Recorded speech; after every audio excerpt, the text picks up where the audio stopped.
Fifi I love me in the O'Hara. background of that moment too, because you can see how gagged I just am. Because I just will never forget that moment, y'all. She yelled, "Go back to Party City," and I just saw all the cameras literally just in the room go zoom, like, and I was like, "Oh, television, Right? TV, right there." Now, here's an interesting thing that maybe you can clear up. Now, when Fifi was on here, she said that she and Sharon were doing a lot of that stuff on purpose and that it was planned. Was that something that you saw as true? Yeah, a lot of it was planned, but also I'm gonna be real with you. That's not what I saw. I'm gonna keep it real. Okay, yeah. I didn't see anything being planned maybe to the end of it. I really think what happened was that Sharon was a competitor, and I think Fifi saw that.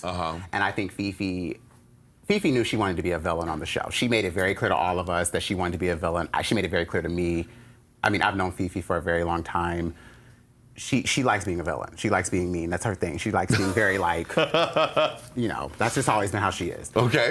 So I from what I saw, it looked like a lot of like she was kind of like a little intimidated and jealous of Sharon. But it wasn't maybe till the end, like when we did the Frenemies challenge. Right. Then I actually saw them kind of get along. I actually saw them working together and trying to like, like that was like the bridging of the gap of two different types of drag. Interesting. But in the beginning, that wasn't No, that was some like, girl. I thought I didn't know what was gonna happen. I thought some fights was gonna break out. I was like, the first season where they're gonna be fights at Bad Girls Club. Like, what's going on? Like, girl. So I mean, she can say it was planned, but that's not what I saw. Was it someone in particular from that you kept meeting up and clashing with? I really don't. Here's the deal. I'm not here to like berate or like put anybody on the spot. But what I am here to say is that maybe this is like a public service announcement to all my Drag Race sisters that just remember when new season girls come in, it is our job as veterans and people who have already been through this to teach them or help them or be sisters to them. Yeah. It cracks me up how sometimes the one queens that I meet, I think are going to be like monsters and they're not. I mean, I think Bianca Del Rio, I met her and I was like terrified. I was like, oh my gosh, she's going to bring me up the tree. And I had great conversation with her, you know what I mean? And I didn't think that I was going to. So I would just probably say that to like, I'm not here to like call anybody out and be like, boo, boo, boo. What I'm here to say Wait, are you sure that you're not? We'll say that for the look at her. Okay, sounds good. We'll say that for the look at her. But no, I just think that, it was just really tough for me. Right. I didn't really know how to handle fame and attention. And, like I said, I just wanted to, make some more money and have a platform. And so having to deal with the pressures of all that, plus losing your drag mom, and I guess getting into the grind of it really is not easy if you've been sort of a local queen doing your gigs and having fun. Exactly. And suddenly you got to do it every night, every place. Better smile. Don't join shit. Don't act like a bitch. Don't do whatever. You know what I mean? And you just want to be in your bed. Right. And you're like, there's like moments where like, because I don't mind traveling and being on the road, but there comes a point where I'm like, I just want to be like one night in my bed, like one night. But if you ask for that one night, then you'll stay in your bed. Well, let's go back to the legendary lip sync, the day of Natalie Cole. You were versus the princess. Yes. Paint the picture for me of that moment, that time, like what was going on in your mind? Okay, so.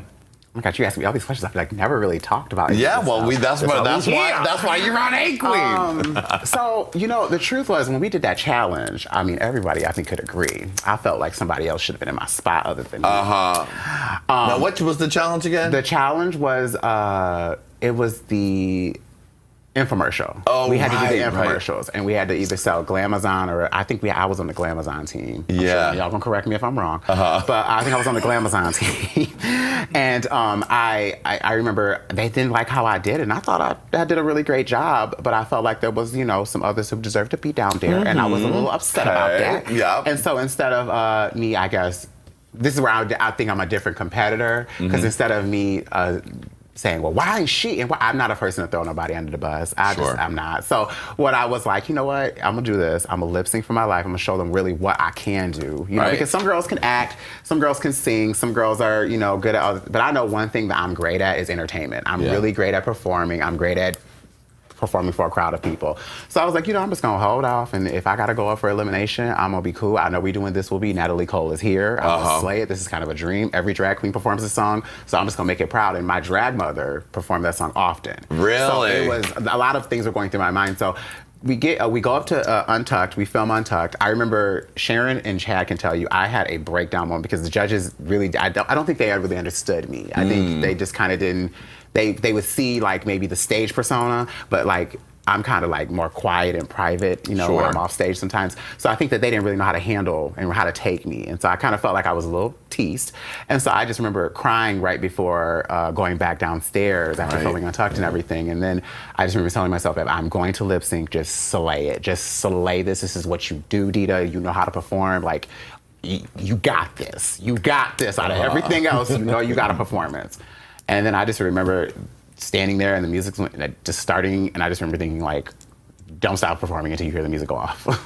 And I just did, and I felt bad because Princess and I are friends, and you don't want to lip sync against your friend. Sure. And you don't want to send your friend home, but I think that if the shoe were on the foot, the foot. You gotta do what you gotta do. Listen, me, right? Yeah. So I had to we had to do it. I had to slay. And then were you seeing what was happening? Like, were you aware of like all the handkerchief waving and that Natalie Cole was giving you that look that only Natalie Cole can give when that glow was in her eyes? I did see her looking at me. I did see that look they show, kind of like that look I did remember seeing that.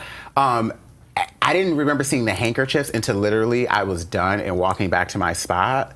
And then I remember looking up at all the judges and they were just like putting like handkerchief, like Kleenex. I was just like, and then they finally hit me. And then I still, because you never know how reality TV works. So I was like, I could go home. I don't know what's gonna happen. And then I stayed and I was able to stay to the top 5 and show that I have something in me. So. Yeah, you did good. So yeah, but no, I didn't really have like a come-to moment to the end when they were all like waving handkerchiefs. And you're like, oh, that's for me. I was like, oh, for me? Oh, thank you. Sorry, princess. Sorry, girl. Sorry, sweetie. Gotta go. Bye. So, I love you, princess. Shout out to Princess. She's great. Shout out to her. I love her. So then you get off the show, and then you have to keep it a secret for a while, and then it comes on. And what was that experience like? Was that when did things twist in a negative way then for you when it actually started airing? Yeah, it did. And I say these things like, because you asked me, so I say these things, I don't want to like nobody ever feel like offended by, like, oh, boo-hoo Dida. I'm good. I'm strong, look, this is about your experience and what happened, and it's different for everybody. A lot of people have had a lot of different reactions to what happens when you go on that show. Yeah.